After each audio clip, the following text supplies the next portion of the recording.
Good morning, all of you. This is Ravi Kumar, Assistant Professor working in Civil Engineering Department.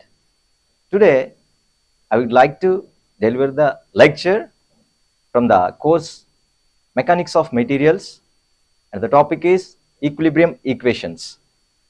Let's continue this topic. Okay, let us continue our topic. So, we will see the equilibrium equations. So, this is the basic thing for the civil engineering stream. In order to know, so the basic needs of the human being is three things. Number one is, as you know, food, cloth and shelter. So, being a civil engineer, our duty and our responsibility is to provide this thing for the human beings. So, what is the definition of the engineering or engineer? As you know, that is one who makes the natural resources for the optimum benefit of the mankind and reuse the byproducts for the same purpose. We can say he is an engineer. So, as far as concerning to the civil engineer, our duty is to make the and provide the shelter for the mankind. So, that is the purpose. Not only this, and so many things are there, but especially the core area stream is structural engineering.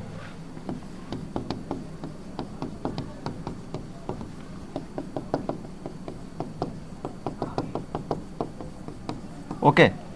So, structural engineering. So, this means nothing but providing the shelter. That is nothing but we can say in the technical term as structure, as a structure.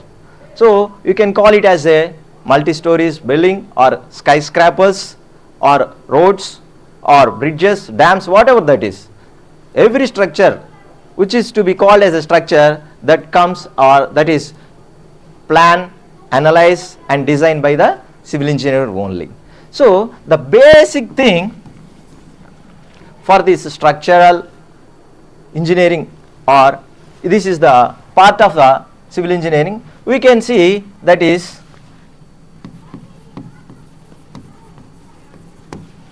members behavior due to the external applied forces or loads. Okay, so what do you mean by the force? What do you mean by the force? From the basic concepts, we can come to know the force means which tends to change the state and position of the body, which tends to change the state and position of this body. We can say if this is the body, okay. So, if you apply a force like this, it will move to the next place with some magnitude. Okay. So, in the nature, to balance each and everything, that is the main criteria. If you take the example of this, if I keep like this, it can stand, or else it can fall down.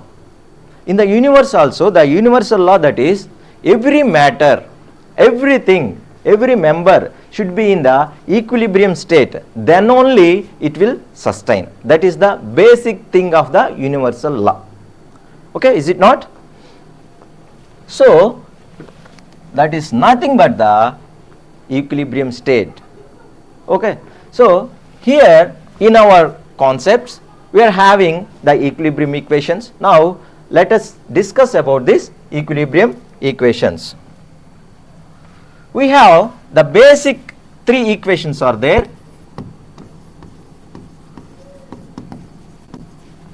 Number one is sigma h is equal to 0. Number 2 is sigma v is equal to 0. Number 3 is sigma m is equal to 0. So, the types of forces, as you know, that horizontal and vertical forces. So, we can denote like this, and the vertical forces like this, horizontal forces and vertical forces. So, sigma h is equal to 0, which means the forces acting, sum of all the forces acting towards the right side direction is equal to the sum of all the forces acting towards the left side direction. Okay. So coming to sigma v is equal to 0, which means sum of all the forces acting towards the upward is equal to sum of all the forces acting towards the downwards, and sigma m is equal to 0, which means sum of all the clockwise movements, okay, is equal to sum of all the anti-clockwise movements. Okay. So these are the basic things. Now I would like to elaborate these things. So if you keep this is like this, if I apply a force like this, okay, so this I can say as one force is acting like in this direction. This is a tensile force, we can say like this. Then the body is moving in this direction. The horizontal force is acting in this direction, one member.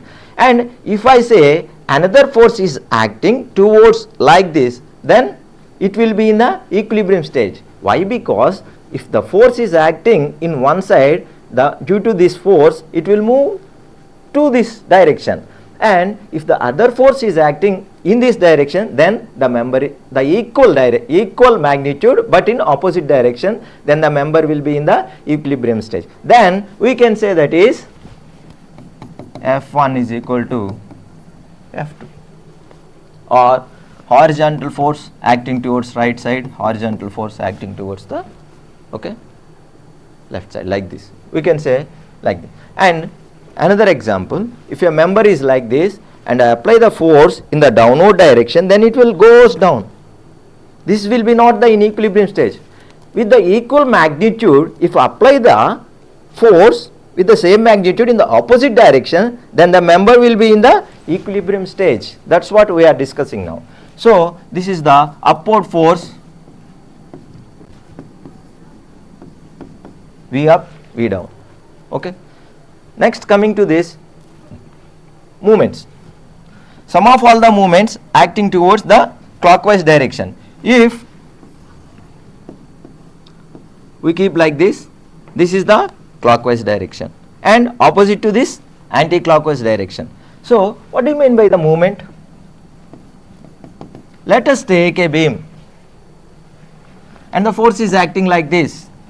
This point is A, this point is B. This is the load P. The length of the beam is L. Movement at A, if you want to calculate or if you want to know the movement here, what you do, that is, movement is, I can say like this.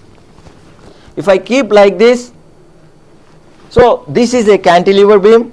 So basic is our body itself indicates as the structure. Our skeleton is the reinforcement, and our flesh is the concrete which is covered the skeleton, nothing but the reinforcement. So we can easily observe the members and their behavior within ourselves also. That is the peculiarity of our civil engineering. Okay, if you look here, let us consider this is a cantilever beam. We can say one end is fixed and another end is free. We can say this as the cantilever beam. If I apply the force like this here at the end point, it will automatically rotate here. It will automatically rotate due to this external applied load. So that's what we are calculating here. Movement at A. So movement at A, generally people say like this, movement is force and perpendicular distance. Force and perpendicular distance, like this, P into L.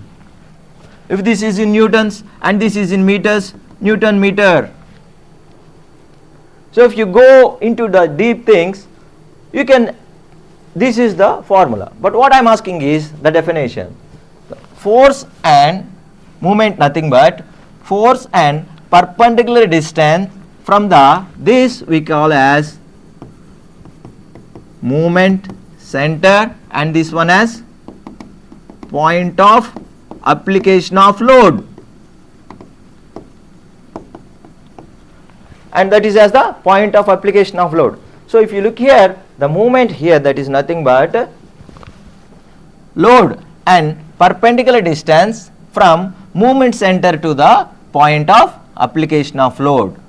Okay, movement center to the point of application. It is the product of force and perpendicular distance.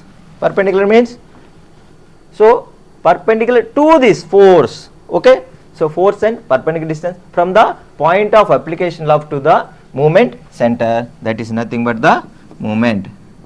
M at A is equal to P into L Newton meter. So this is in which direction? As far as concerning to this joint or support, this is in clockwise direction. Okay, so if the forces are acting like this in the anti-clockwise direction, we can say, okay, that is in anti-clockwise direction. Sum of all the moments acting in the clockwise direction is equal to the sum of all the moments acting in the anti-clockwise direction. So those are the differences. So from these three equilibrium equations, we can come to know, or we can know the various characteristics of the forces acting on the body, or whether the member is subjected to the equilibrium or not. Okay, so these three equations, okay, by using three basic equations, we can analyze the members. We can analyze the members. So what is the purpose to analyze a member? So our basic thing, okay, our basic things are, for this purpose what we do, that is, first of all we should plan. Next one, we should survey it. Next, analyze. Next, design. Next, estimate. Next, execute. These are the steps. For any type of structure, if you want to construct, so these are the various steps. So we should plan the basic level.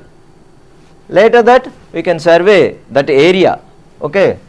So after that we should analyze what are the different types of loads are going to be subjected to this structure for the different types of the members, columns, beams, whatever that is. Okay. So we should analyze. After that we should design the members in such a way that they should withstand against the loads. Then only that will be withstand against the natural calamities whenever they occurs, like earthquakes, whatever that is. And later that we should estimate. Being an engineer, our responsibility to know what is the going to be the cost of the structure, particular structures. So without that we can't go. And this is also useful for the contracts and tenders, whatever that is. And finally we are going to execute. So these are the various steps. Where we are being a structural engineer, our duty is to analyze and design. So what you are going to analyze? Analyze the members. Analyze the members. Why do we analyze the members? Whether they will be withstand against the loads or not. Okay. So for that we should know the three things. Those are nothing but